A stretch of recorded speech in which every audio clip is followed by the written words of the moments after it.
What is that smell? It smells like rotten eggs. Or moldy cheese? Wait. I know that smell. That's a gamer.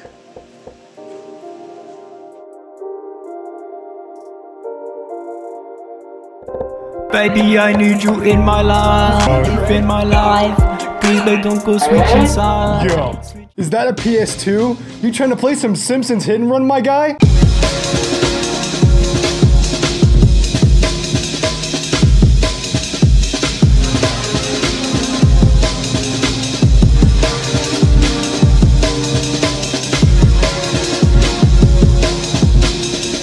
The PlayStation 1 was the best-selling console of the 5th generation.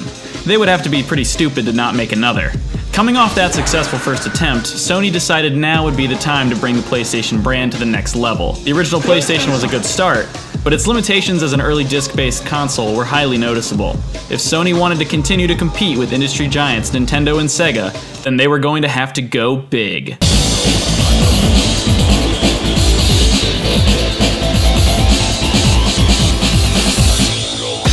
PlayStation 2 was released in 2000 and it was an absolute beast. Full backwards compatibility with both PS1 games and the original DualShock controller. Select titles with online capabilities. One of the most legendary game lineups a console launch has ever seen. I mean, it was a whole ass clap and a half. The games released around the launch window defined that entire generation and created some of the most fire games the world has ever seen. Some of these are even my personal favorites. The PS2 was the future, and it had gotten the jump on its main competitors. On top of that, its cheaper price point essentially destroyed the Sega Dreamcast, which was the only console that could even get close to the PS2's level of technical functionality at the time. The PlayStation 2 sold nearly 1 million units on day one, and keep in mind, gaming was still well away from being a mainstream hobby. 1 mil in a day was truly special. So, how many did it end up selling in its lifespan anyways? Oh. The PlayStation 2 went nearly half a year without any competition before Microsoft and Nintendo released the Xbox and GameCube respectively. But 6 months? The PS2 had already won. Sony completely destroyed any chance of the GameCube or Xbox outdoing them simply by releasing the console as early as they did. Doing this was a little risky, but the PS2 had both the games and the hardware to appeal to pretty much anyone. It had a launch lineup that quite frankly hasn't been topped to this day. And there was even a DVD player that let you watch Shrek the Third with the homies. It basically had everything. The interesting thing about the PS2 is just how long it stayed relevant. Normally an old console will still receive attention for a few years after the new console comes out, before it gets discontinued. But the PS2 lasted for 13 years before finally ending its reign with the release of Pro Evolution Soccer 2014 on November 8th, 2013. And you thought the title was clickbait, didn't you? The PS2 lived throughout the PS3's entire lifetime and was only discontinued on the exact day the PS4 came out. It was like a parent outliving its child. Y'all, we cannot stress how important the PS2 was. This expensive piece of plastic was home to some of the best games ever created, most of which are still loved by gamer boys and gamer girls to this day. You know what? My friend Fish here, who is totally right next to me right now, is absolutely right. I think I speak for the both of us when I say that this console shaped who we were as kids. Yeah, me too.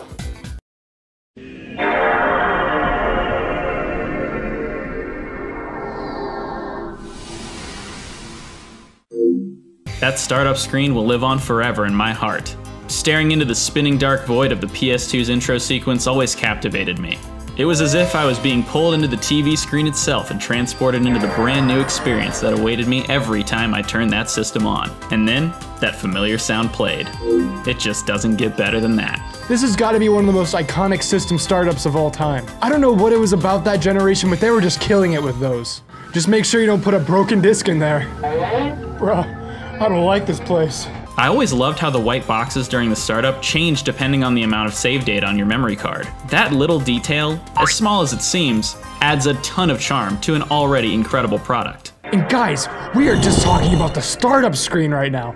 This thing plays video games too. The jump from this to this allowed developers from all over to create stuff that hadn't been done before. Just look at the jump from Parappa the Rapper 1 to Parappa the Rapper 2. I know, insane. Chinese. Chinese. From its very first game to its very last, the PS2 is pumping out gem after gem like it was nothing. There were so many charming 3D platformers that even Nintendo got nervous. With the new hardware, they could make these characters more expressive than they ever were back on the PS1. Just look at my boy Crash. Capcom was going hard. They made so much shit and even started a few new IPs that would live on the hearts of many a gamer girl for years to come. We got Onimusha, the Devil May Cry games, Okami, God Hand, and those are just a few that I bothered to think of. Open world games finally saw the light of day with the new hardware. These kinds of games seem commonplace now. But back when everyone was rocking their Nokias, this shit was insane. For the first time, you could run around the streets of San Andreas, and Vice City, and 3. Wait. If you're an absolute degenerate neckbeard like me and love yourself some JRPGs, the PS2 has got your back, fam. We got so many great series on this console, it's unreal. We're out here with Shin Megami Tensei, Final Fantasy, Kingdom Hearts, Dot Hack, Xenosaga, and like too many more. For the ultimate chads, there were games like SSX, Tony Hawk's Underground 1 and 2, Need for Speed, and the MX and ATV Off-Road Fury games published by THQ before they went bankrupt from making Jeopardy games and shit. Okay, point is, there is something for everybody. Whether you just bought this thing to watch some Monster House or play some Mr. Mosquito, the PS2 can satisfy you.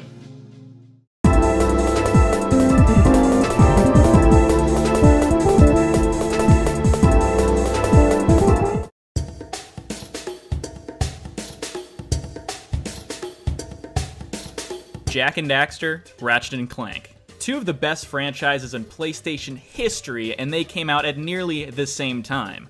Ratchet and Clank, a series still going on today, started with a bang and only got better as the PS2 lived on. Buttery smooth controls, diverse weaponry, hilarious dialogue, and wacky alien worlds to explore were just a part of this incredible experience.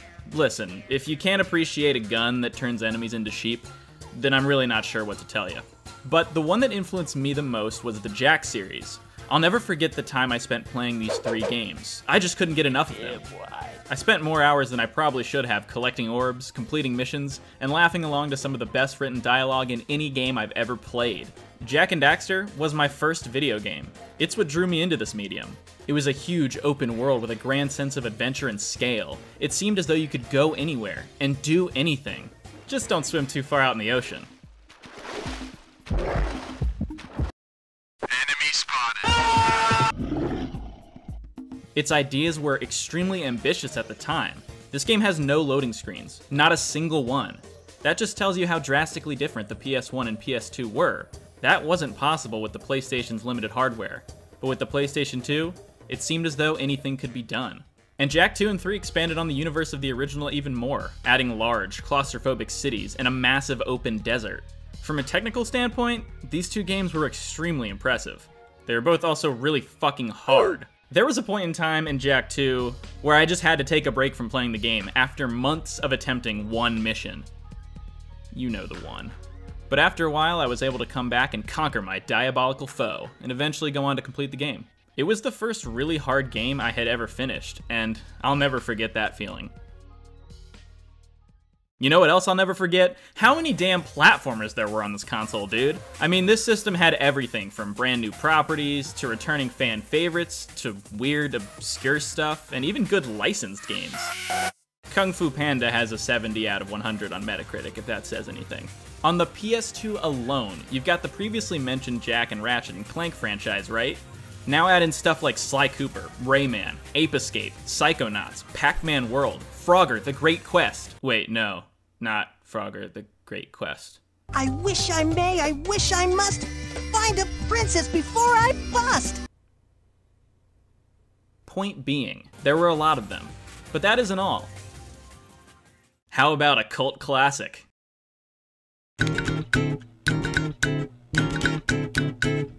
SpongeBob Battle for Bikini Bottom, baby. Now this is how you do a licensed game. There were actually a few decent SpongeBob games on the PS2, but Battle for Bikini Bottom was the most popular. It was a pretty standard collectathon, but it had that Season 1 through 3 SpongeBob vibe. This game felt like playing through one long episode of the show. Traversing levels based on locations from Bikini Bottom while listening to a soundtrack with that classic SpongeBob twang was more than my younger self could ask for. And hey, if you aren't as much into casual platformers, then the speedrunning community has got you covered, because speedruns of Battle of Bikini Bottom are straight up eye nut. Speaking of cult classics, I've got one more you guys might remember. G'day, mate. We're out here wandering the Australian outback today to meet up with our good bud Ty for a fair dinkum adventure. So, kick back with a jar of Vegemite and we'll have a ripper of a time. I should probably stop before I get cancelled. Ty the Tasmanian Tiger is another PS2 platformer that just oozes charm. I'll never forget the advertising campaign for this game that basically insinuated that Ty tried to fucking murder every other platforming mascot. I mean, hey, if you can't beat him, stab him with your boomerang, right? Ty sold pretty well and even turned into a trilogy, but it never got to the level of popularity it was originally looking for. Still, this game is super fun. There's some similarities to Banjo-Kazooie in its level aesthetics and design, and even Ty's moveset as well.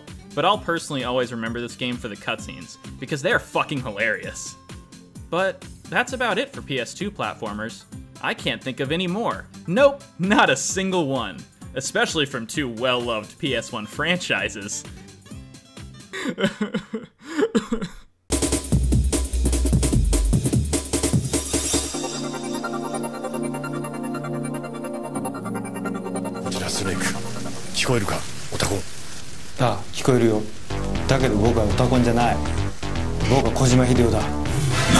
Okay, can we please just talk about this absolute madman for a sec? Hideo Kojima was on a rampage all throughout the PS2 era, and there was absolutely no stopping him. But before we talk about the obvious, boys, we gotta talk about a little game called Zone of the Enders. This game, that I really liked in middle school for some reason, is an anime mech hack and slash that was actually produced by Kojima himself. This game predates Metal Gear Solid 2 by a couple months, and famously comes with a demo disc for the game. Thirsty gamers trying to get their hands on that new Metal Gear bought this game just for the demo disc. I, on the other hand, bought it because I thought it'd be cool. Richly crafted immersive story unfolds through stunning 3D anime-style cutscenes. Didn't you see any of our people in the vicinity of Jahuti? I don't know. I mean, it's not that bad. The combat is flashy and fun on a sort of unga bunga monkey level, if you know what I'm saying. The cutscenes make me very happy, and the game doesn't overstay its welcome or anything, so it's all good. It also got a sequel that completely improves upon this game in every way, but this section ain't about Zone of the Enders. Sorry, this one's going to the boys. What are you? What the? You're a man? MGS2 started production immediately after the first overwhelming reception. Kojima, who I imagine like floating over the Bikini Bottom at this point, was dragged into making yet another game for those greedy little bastards at Konami. Something about getting pushed back into working on a series that he thought he concluded had opened up some kind of creative fury in him and his team, creating probably the wackiest game in his entire career. Following Raiden, the player goes on a psychological and thought-provoking quest to defeat a group of terrorists in a marine decontamination facility. He meets all these crazy characters like this dude on roller skates who plants bombs everywhere, actual vampire, totally not Solid Snake, the President of the United States, and the other President of the United States who is also his dad, but none of it matters because it was all designed by the Patriots or something. Okay, look, this game's plot is completely convoluted and written by a genius Japanese man who's just kinda losing his shit, but at the same time, it's absolutely gripping all the way through and touches on issues way ahead of its time. If you're a big-time gamer, you owe it to yourself to play this bad boy and experience all the twists that people still debate to this day. But then, he made one of the best, if not the best games of his career. Look, he's spinning his gun so fast that the bees keep dying.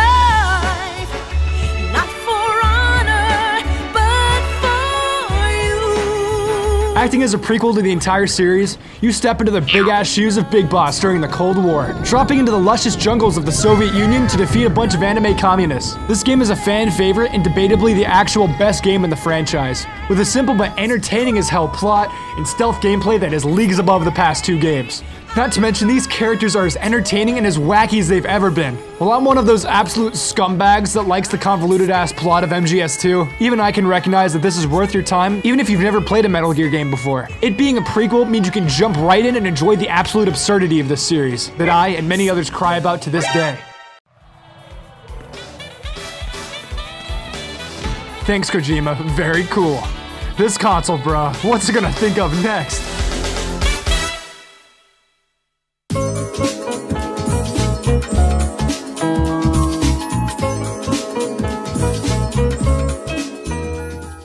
Rhythm gaming became super popular in the early and mid-2000s. Games like 𝕝𝕝𝕝𝕝 the Rapper and Vib Ribbon saw success on the PS1, but the PS2 was where the genre made its mark.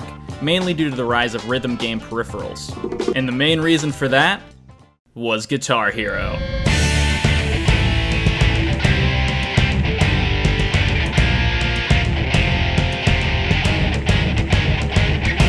That's right, before you losers were playing Snowhalation on your keyboards, us real gamers were tapping buttons on a $100 piece of plastic. Looking back, it's actually kind of insane how many people bought into the Guitar Hero hype. This shit wasn't exactly cheap. It was probably cheaper for parents to just buy their kid an actual guitar. I mean, it's the third highest grossing video game franchise ever made for a reason.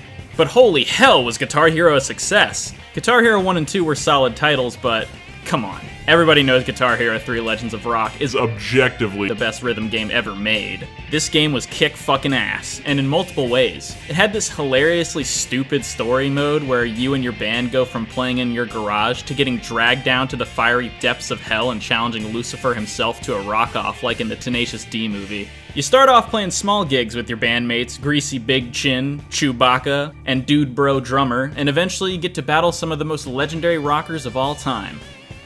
Like Pitbull. And you get to do it with the character of your choice. I always picked the blonde chick in the bikini top because objectifying women was what all the cool kids did in the mid-2000s. Anyways, the single player wasn't the reason people played this game. Oh no. Guitar Hero was where friendships were forged via local multiplayer. What's better than jamming your favorite tunes in front of a virtual crowd? Jamming your favorite tunes in front of a virtual crowd with the homies. And damn were there some fire tracks in this game, like... The setlist really was great, and had such a good variety of songs from different eras and from different genres. Okay, story time. I'm in 6th grade, right? My friend and I completed the main story co-op on medium difficulty, and we felt pretty damn good about it. We crank it up again on hard mode, only to get our asses kicked by fucking Slow Ride. From that point on, for literal months of time, I would wake up every day at 6 a.m. and grind hard mode. On school days, on weekends, it didn't matter. If I could, I was playing Guitar Hero 3. Just imagine if I had that kind of dedication for anything else in my life, right? After about 6 months of playing nearly every morning, I finally beat hard mode. It really shouldn't have taken me that long, but I was a fucking moron and didn't bother to learn what tap notes and hammer-ons were, so I was literally strumming every note. I'm surprised I don't have permanent wrist damage. Resident Evil 4 is one of my favorite games of all time. Tight-ass controls, perfect pacing, heart-pounding action, a pretty boy performing wrestling moves on cultists to save a thought. What is there not to like? But we ain't talking about RE4 today, ladies and gents. This bad boy was on the GameCube first, after all, before being ported to literally everything but your leapfrog. Nah, we gotta talk about its prototype. A game that would inspire a whole new genre. A game that would spawn a series of dude bros with stupid swords fighting demons. Of course, I'm talking about Devil May Cry.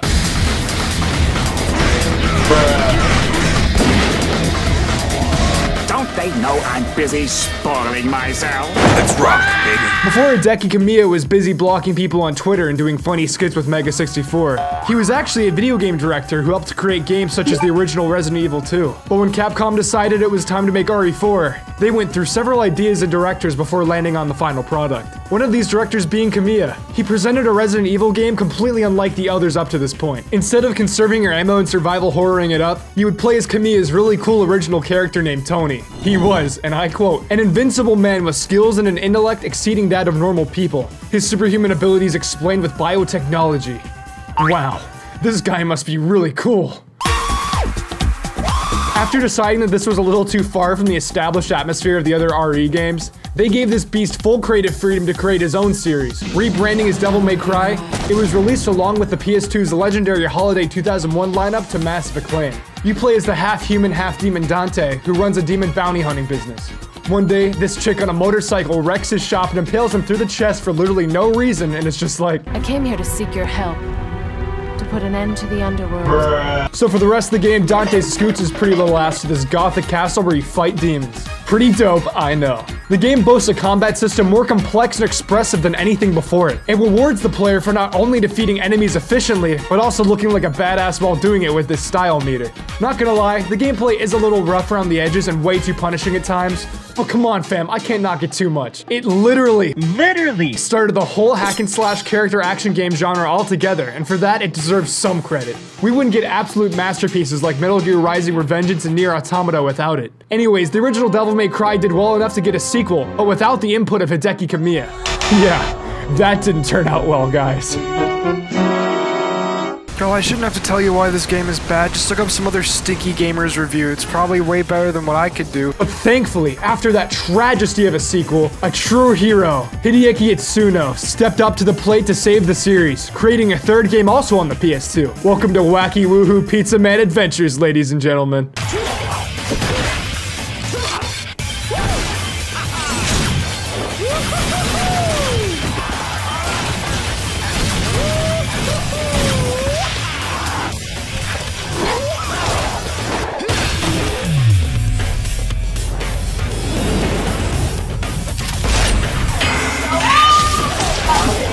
Holy moly. After the disappointment that was Devil May Cry 2, DMC3 swooped in and slapped our nuts as hard as it could. The combat was expanded with multiple styles, cooler weapons, and an even better Dante. He's always cracking jokes and doing the goofiest shit I've ever seen. The only downside to this game is how brutally hard it is. In the West, we got Japan's hard mode as the normal difficulty. This damn Cerberus boss is like the second boss in the game, and it separates the boys from the gamer wizards. If you die too much, Capcom is just like, "What's the matter, pussy? Gonna cry? You know the easy automatic mode is always there, big guy." At least the music during this boss is hype.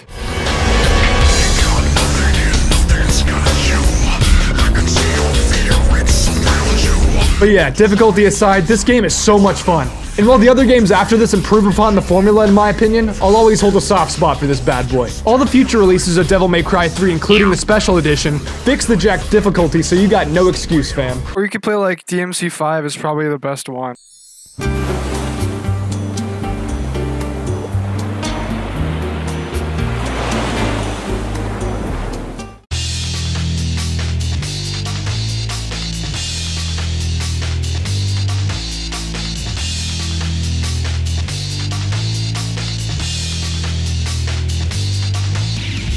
You know what?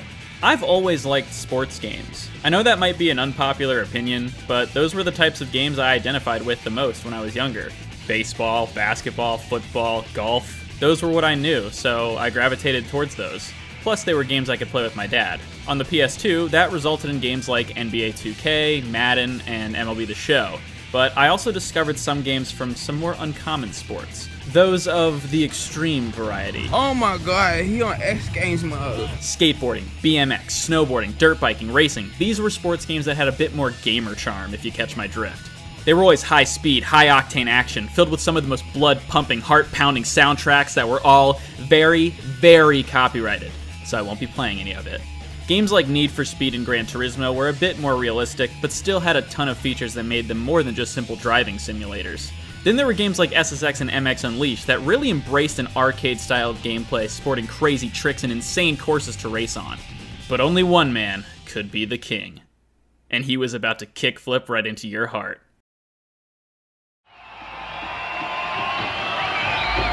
Tony Hawk! Tony Hawk! Tony Hawk, everybody! Did Tony Hawk's Pro Skater 1 and 2 not do enough for you? Well, here's 4 more masterpieces. Merry fucking Christmas. The Pro Skater series saw a continuation with THPS 3 and 4 coming to the PlayStation 2. Not only that, there was also the brand new Tony Hawk's Underground series making its debut. And these games were completely bonkers. Let's talk Pro Skater 3. This game advanced the mechanics of the series by adding the revert, which allowed for some absolutely insane combos. This game also added destructible environments, which was practically unheard of in 2001. There were hidden secrets, Easter eggs, an extremely detailed customization feature for both your skater and the course creator. There were recognizable pro skaters like Big Tony Hawk, Kareem Campbell, Chad Muska. Whoa, Chad Muska? And the most famous skater of all, Wolverine. Okay. This game had it all, and I loved it. Fast forward 1 year, and Pro Skater 4 hit store shelves, and I didn't play this one. From what I've heard, the character customization got improved while the course creator suffered a bit, and the single player got rid of the time limit in favor of more exploration-based levels, which would inspire the next game in the Tony Hawk franchise, Tony Hawk's Underground.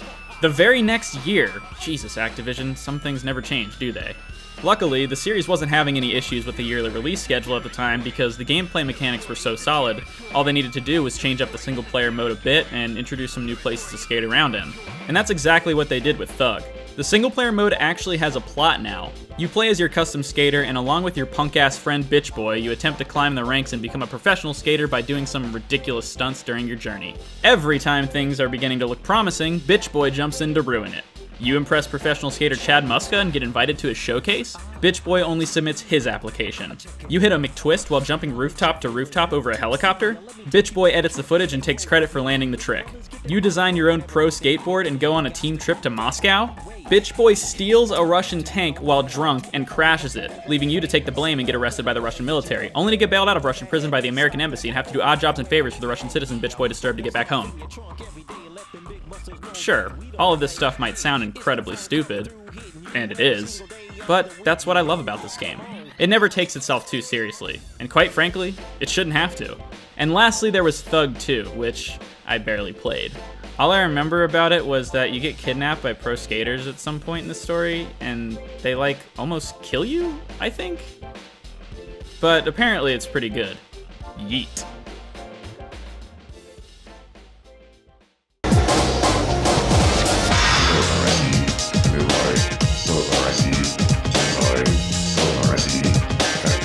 Where are my fighting game boys at? Nah, I'm with my... All you freaks out there can let out a sigh of relief because the PS2 is just hitting it out of the park for the genre. Bro, I have no idea where to start. Some of the greatest and most celebrated fighting games of our lifetime were just dumped all over the place on this thing. Even though a lot of these games are cross-platform, most people probably picked these up on the PS2. First of all, we got ports of all the arcade classics. Street Fighter 3 Third Strike, Marvel vs. Capcom 2, Capcom vs. SNK, Capcom vs. the cast of iCarly, you name it, they got it. Right off the bat, you got one of my favorite fighting games of all time, Guilty Gear XX, or Double X, or X2. I don't...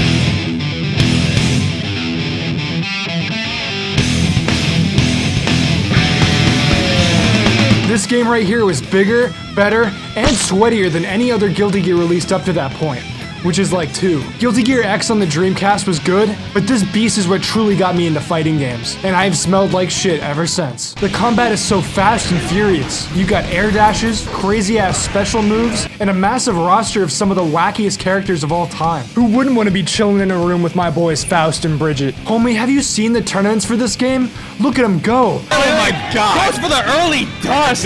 As you can probably guess, I'm not the most knowledgeable when it comes to the inner workings and deep technicality of these types of games. I mainly gravitate towards the ones that appeal to me aesthetically. Speaking of that, have y'all heard of a little game called Tekken?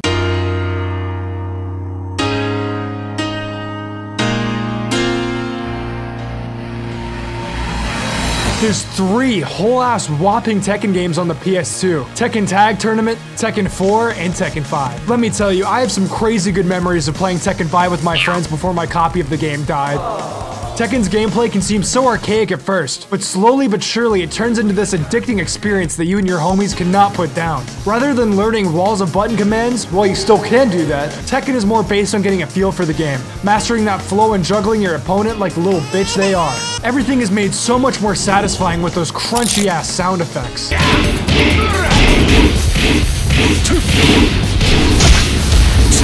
Damn, bruh. On the topic of music, Tekken 5 has got one of the fattest opening tracks in any fighting game ever. It always gets me pumped to get my ass kicked in arcade mode because I'm bad at the game.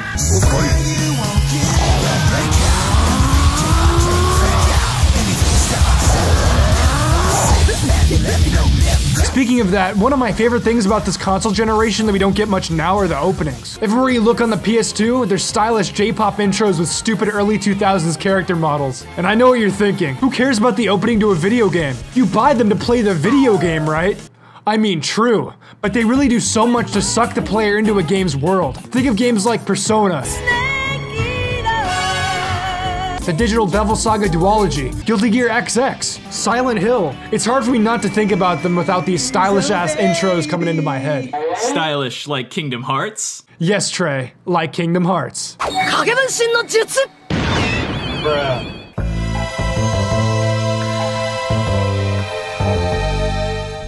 Like beat me buying Musashi Samurai Legend like a year ago. It's a sequel to this action JRPG on the PS1 by Square. Y'all know how much I love Square. Anyways, I turn it on and I'm greeted by this dope-ass opening that completely shattered my expectations.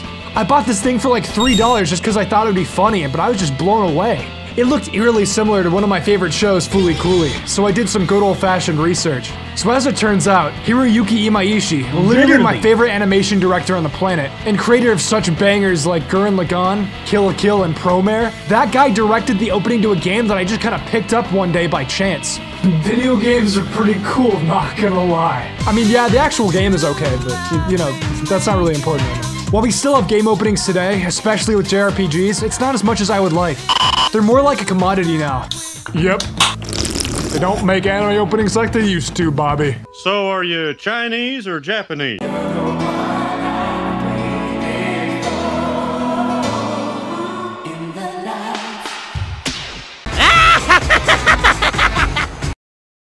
Jesus Christ, not this shit again. Sega becoming a third-party developer after the death of its child opened up a certain blue guy's schedule. Yep, Sonic was on his way to every console in the 6th generation. Now I know this is a video about the PS2 specifically, so why even mention Sonic's name when he was sleeping with other companies too? Well, that's because Sonic games on the PS2 were notoriously awful. Allow me to explain. Basically, for some reason, the PS2 versions of Sonic Heroes and Shadow the Hedgehog were absolute garbage. Game-breaking bugs, glitches, and a consistently piss-poor frame rate were just part of the problem, especially in Sonic Heroes. However, these were the versions that I owned, and I loved them. You see, my 7-year-old feeble mind didn't understand the concept of terms like frame rate and glitches. Instead, I was captivated by the visual harmony in Sonic Heroes graphics, which essentially means that I liked the pretty colors.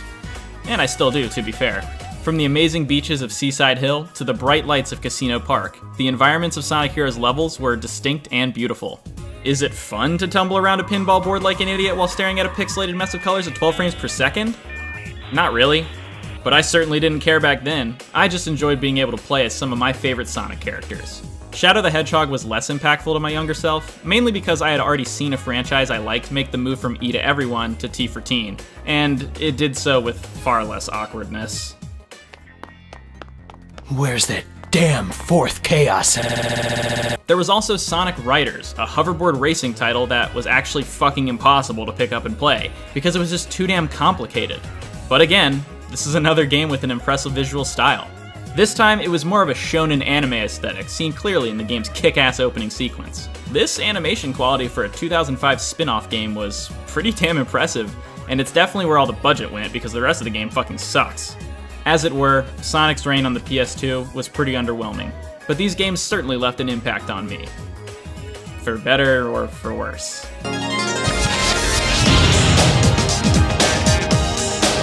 If we're talking about the PS2, I gotta talk about one of my favorite yet somewhat obscure games for the system. A hidden gem, if you will. My man God Hand, baby. What? You need me to hold your hand or something? Yo, if you haven't heard about this masterpiece, I don't blame you. It kinda came out at a bad time. The PS3 just released and people were more hyped to see Snake's old man ass in HD than to go back and play this game. I don't want to be that one guy who just talks about how stupid the cover art looks instead of actually talking about the damn game, but just look at it, dude. Japan's cover art is so dope, we got this cool art of a fist. The US got so cucked. Anyways, God Hand was developed by my homies at the discontinued Clover Studio. When they existed, they made some ball-ass games. Like Okami and Beautiful Joe 2. At the helm of God Hand, we got absolute legends Shinji Mikami and Atsushi Inaba. More on those gamer gods later. As for the gameplay though, imagine Resident Evil 4, but you just go around punching the shit out of people. It's literally so much fun. You can customize like a million different punches to each of the face buttons. And if that level of straight up balls to the wall wackiness now you can customize yourself isn't cool enough, you can dodge in any direction using the right stick. While some of you probably thought that sounds really stupid, it creates this ass-clenching connection to you and the pro tag. The sense of flow you can achieve with this game is absolutely wild. It'll also kick your ass too, so you gotta get accustomed to these controls ASAP. While the story is basically total nonsense, it was goofy enough for me to stay invested the entire time.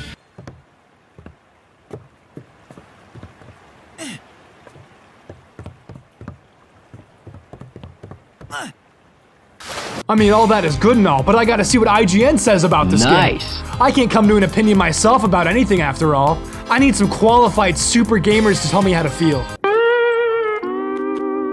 Yeah, you cannot bring up God Hand without bringing up the famously bad IGN review. They dubbed it as an unplayable, uninspired game while also completely missing the point of certain mechanics, failing to see the true depth in its combat. And look, I'm not saying you can't dislike a video game, and I know it ain't perfect by any stretch, but come on bro, this review was kind of the final nail in the coffin for God Hand's US sales. It's the reason that physical copies of this game fetch for like, that much. Thanks IGN, love you bro.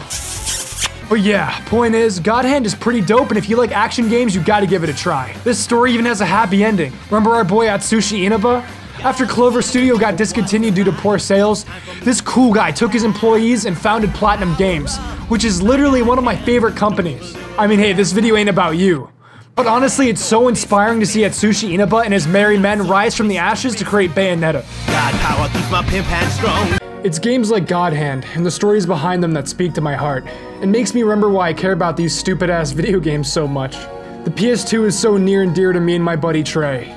The experiences that this piece of plastic provided shaped who we are, and that's pretty cool. And that's what we wanted to get across in this video. The point was to take you all on this journey and share the things we love with all of you. The PS2 gave all of us memories that will last forever. And when life gets difficult and things may not be going your way, you can always look back and remember where you came from. And that's something truly remarkable. Thank you guys so much for watching this video. If you liked it, please consider subscribing to both of our channels. It's free, and you can always change your mind. You know what, man? That was so much fun. Fist bump. I thought you'd never ask.